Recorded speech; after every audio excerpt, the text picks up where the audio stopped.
Hello, नमस्ते, सत श्री अकाल, अस्सलाम वालेकुम जनाब, कैसे हो आप सब? I hope so you all are doing absolutely good and good. So we are back again with a new reaction video. हाँ जी आपकी नई वीडियो लेके आ चुके हैं आपके लिए. आपकी मतलब जो रिक्वेस्ट रहती है कि मौलाना तारिक जमील जी के बयान पे बयान करिए, बयान पे रिएक्शन. सो फाइनली बयान पे रिएक्शन लेके आ चुके हैं मौलाना तारिक जमील जी के. सो आज वेरी इमोशनल बयान मौलाना था. यही टाइटल मिलता है, वेरी इमोशनल. तो आप सजेस्ट ही ये करते हैं इमोशनल बयान पे रिएक्शन की हमें. उससे पहले गाइस मेक श्योर आपने सब्सक्राइब करा है चैनल को, नहीं करा है तो जरूर करें. और पहले हम वीडियो को स्टार्ट करते हैं, फिर करते हैं बाकी बातें डिस्कस. मुझे ना कैट सा दिक्कत हो रही है हेडफोन्स लगाने में. अच्छा, आज स्कार्फ है पर कहीं और है. सो क्या बोलते ले लेते हैं यार, स्कार्फ ठीक था वैसे. हाँ, पर चलो नेक्स्ट टाइम ले लेंगे. हाँ. सो बाकी ये है कि वीडियो को स्टार्ट करते हैं, फिर करते हैं बाकी बातें डिस्कस. सो करें प्ले. हाँ जी. मुसलमान वो है जो बीवी से अच्छा सलूक करता हो, और बीवी से फरमाया मेरी शरीयत में सजदा हो. आगे होगी यार वीडियो, आपने पहले कर दी थी 8 सेकंड आगे. स्टार्ट यहाँ से है. एक दूसरे को इज्जत दो, बर्दाश्त करो. मेरे नबी ने फरमाया बेहतरीन मुसलमान वो है जो बीवी से अच्छा सलूक करता हो, और बीवी से फरमाया मेरी शरीयत में सजदा होता तो बीवी से कहता खामिद को सजदा कर. बेहतरीन सदका औलाद की तरबियत है. पूरा घर मेरे नबी ने नक्शा, हर एक की कीमत बताई. माँ तेरे कदमों तले जन्नत का, काश मेरी माँ जिंदा होती.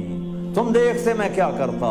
मैं इशा की नमाज के मुसल्ले पर होता, मैं सूरत फातिहा पढ़ रहा था, इधर से आवाज आती मेरी माँ की मोहम्मद, तो मैं नमाज तोड़ के कहता लब्बैक अम्मा जान.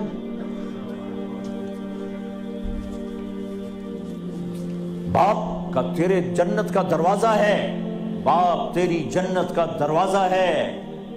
खोलना तोड़ना नहीं, खोलना तोड़ना नहीं. तोड़ दिया तो जन्नत में न जा सकोगे. सबसे बेहतरीन मुसलमान जो बीवी से अच्छा सलूक, सबसे बेहतरीन औरत जो अपने खामिद की मंशा को देखे. फिर आपने एक अजब बात फरमाई जो मुआशरे में बहुत बोझ बनता है जिसका. हाँ भाई, तुम्हें ऐसा सदका बताऊं जिससे बढ़ के कोई सदका नहीं. तुम्हें ऐसा सदका बताऊं जिससे बढ़ के कोई सदका नहीं. उन्होंने कहा जी क्या? कहा अल इब्नतुल मरदूदा, जिसकी बेटी को तलाक हो गई या बेवा हो गई और घर वापस आ गई माँ बाप के, या माँ बाप नहीं है तो भाई हैं, वो एक बोझ बनती है माँ बाप पर भी, और भाई तो वैसे ही बागी हो जाते हैं. मेरे नबी ने फरमाया इस बच्ची पे खर्च करना कायनात का सबसे अफजल सदका है. घर, एक घर कैसे चलता है? हमारे यहाँ पंजाब सिंध बलूचिस्तान सरहद में बहनों को विरासत में कोई हिस्सा नहीं मिलता, सब भाई खा जाते हैं. मेरे नबी ने फरमाया जिसको अल्लाह ने 2 बहनें दी उसने उनका हक अदा किया, शादी की हक अदा किया. माँ बाप की विरासत में से होता है. अगर मैंने को खुद कमाया है उसमें बहनों का हक नहीं. माँ बाप से अगर 1 रुपया भी आया है तकसीम किया जाएगा. जिसने बहनों का हक अदा किया, शादी की हक अदा किया, उस पे जन्नत वाजिब हो गई. जिसको अल्लाह ने 3 बेटियां दी, उसने उनकी डोली उठाई, वो जन्नत में मेरे साथ यूं होगा. एक बोले अगर 2 हों, का जिसने 2 बेटियों की शादी की वो भी ऐसे होगा. अल्लाह भला करे. एक सहाबी का जिसकी 1 हो, का जिसकी 1 है, अगर उसने उसको इज्जत से रुखसत किया तो वो भी मेरे साथ ऐसे ही होगा. फिर कई बच्चियों को तलाक पड़ी है कि इसको बेटा नहीं होता. यहाँ आने से पहले का वाक़या, पिंडी से बच्ची रो रो बुरा हाल उसका. मैं तो फोन सुनता ही नहीं हूँ ऐसे कि मेरा तो कलेजा फट गया है. कहने लगी कि ससुराल ने कहा था बेटी हुई तो तलाक दे दें. मैंने कहा इसमें मेरा क्या कसूर है, और बेटी ही हुई और मुझे तलाक पड़ गई, और मैं घर आ गई 22 साल की उम्र. बेटी देने वाला अल्लाह और जुल्म करने वाला ससुराल. मेरे नबी को अल्लाह ने बेटे दे के उठा लिए, قاسم اٹھا لیے, عبداللہ اٹھا لیے, ابراہیم اٹھا لیے, 4 بیٹیاں لی, 3 زندگی میں اٹھا لی, زینب, ام کلثوم, رقیہ, تینوں آنکھوں کے سامنے چلی گئیں. فاطمہ سے نسل چلی, آپ نے فرمایا لوگوں کی نسل بیٹے سے چلتی ہے, میری نسل میری بیٹی فاطمہ سے چلی. اس لعنت کو دھویا. عورت کا کیا قصور ہے اگر اس بیچاری کو بچیاں ہو رہی.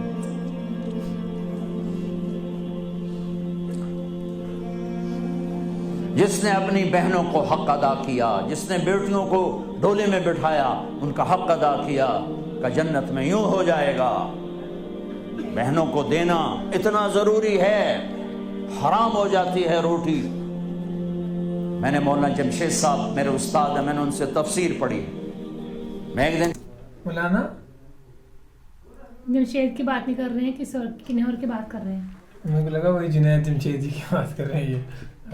میں نے مولانا جمشید صاحب میرے استاد ہیں, میں نے ان سے تفسیر پڑھی. جمشید میں ایک دن شہد کی بوتل لے کر گیا, پرانی بات ہے 76-77. میں نے کہا حضرت یہ ہدیہ ہے. فرمایا کہاں سے لائے ہو؟ میں نے کہا جی میرے اپنے باپ کا ہے. فرمایا تیرے باپ نے اپنی بہنوں کو, تیرے باپ نے اپنی بہن یعنی میری پھوپھیوں کو, تیرے باپ نے اپنی بہنوں کو زمین میں سے حصہ دیا تھا؟ یہ سوال کیوں کیا؟ 10 روپے کی شہد کی بوتل تھی اس وقت, کہ اگر دیا تھا تو یہ میں لے لوں گا, اگر نہیں دیا تو پھر یہ حرام ہے, میں نہیں لوں گا. یہ مطلب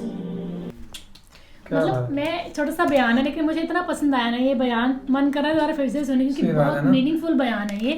ویسے نا مجھے بات یاد آ رہی تھی, انہوں نے کہا کہ لڑکیوں کی جو بدائی کرتے ہیں نا, جس سے شادی کرتے ہیں, ہمارے یہاں کنیا دان بولا جاتا ہے اس کو. تو میں نے ایسے کیسز دیکھے ہیں جن کی بیٹیاں نہیں ہوتی ہیں, سو وہ کسی اور کی بیٹی کو مطلب نا اس کا سارا خرچہ کر کے, ایسا ہوتا ہے نا, ایسا ہوتا ہے. اور ایسا ہوتا ہی ہے, مطلب ایسا ہوتا ہے بہت جگہ ہوتا ہے, مطلب کہ جن کی مطلب ان کے رشتہ داروں میں, میرے نون بھی ہیں, میں نے دیکھا ہے یہ چیز, دیکھی ہے جن کے مطلب تائے چاچا کے رشتہ دار میں ہوتا ہے کہ ان کی بیٹی نہیں ہوتی ہے, اور ان کے بھائی یا بہن کی مطلب 4-5 بیٹی ہوتی ہیں تو وہ کر دیتے ہیں, 2-3 بیٹیاں ہوئیں گی تو وہ کر دیتے ہیں. کیونکہ سب سے بڑا زندگی کا دان, دنیا میں سب سے بڑا دان ہے وہ ہے کنیا دان ہی ہے, کہ بیٹی کو ودیا کرنا, بیٹی کا دان کرنا ہندو دھرم میں نا. سو باقی بہت کمال کا. اور یہ جو باتیں کہی انہوں نے, ہمارے یہاں پہ اگر شادی کہیں مطلب پیلس وغیرہ میں ہوتی ہے تو میکسیمم جو گھر پہ جو کنیا دان کرتے ہیں وہ گھر پہ آ کے کرتے ہیں, سو اس کو شبھ مانا جاتا ہے. واقعی نا صحیح بات ہے کہ اپنا آنگن جو ہے وہ مطلب شدھ کر لیتے ہیں نا, اس چیز کو ایسا مانا جاتا ہے کہ آنگن شدھ کرنا چاہیے. اور ایک بات میں ابھی کہنے لگا تھا, جو انہوں نے بات کہی ہے کہ جو مطلب حصہ ہوتا ہے وہ خود نہیں رکھنا چاہیے, مطلب جو آپ کے ماں باپ کا حصہ ہوگا سو وہ مطلب آپ کے بھائیوں میں اور آپ میں پورا ڈیوائڈ ہونا چاہیے. اگر آپ نے خود کمائی, اگر کوئی سپوز پراپرٹی ہے, 4 پراپرٹی ہیں, وہ آپ کے اگر 4 بھائی ہوں 4 میں ڈیوائڈ ہونی چاہیے ایک ایک. اگر آپ اکیلے آپ نے 4 بنائی ہے وہ آپ کی مرضی ہے, آپ ان کو دو یا نہ دو وہ آپ پہ ڈیپینڈ کرتا ہے. لیکن جو ماں باپ کا حصہ ہے, جو آپ کے 4 بھائی ہیں اور جو آپ کے ماں باپ کی پراپرٹی وہ آپ کا دینا بنتا ہے. لیکن آج کل آپ کو پتہ ہے زمانہ کیسا ہو گیا, ہر ایک لڑکا ہو لڑکی ہو بس یہ سوچتی ہے کہ یہ چیز میری ہو جائے, میرے بھائیوں کو نہ ملے, میں سب کچھ میرے پاس ہی ہے, اس کو نہ ملے نا. تو ایسا مت کرو, جو بھی آپ کے بھائی ہیں سبھی پیار کے ساتھ رہو, مطلب کسی نے لے کے کیا جانا دنیا سے یار, جتنا ہو سکے اتنا پیار لے کے جاؤ اور پیار دے کے جاؤ, بس یہ ہے. باقی فی الحال اس ویڈیو میں اتنا تھا guys. Thank you so much for watching the video. ملتے ہیں نیکسٹ ویڈیو.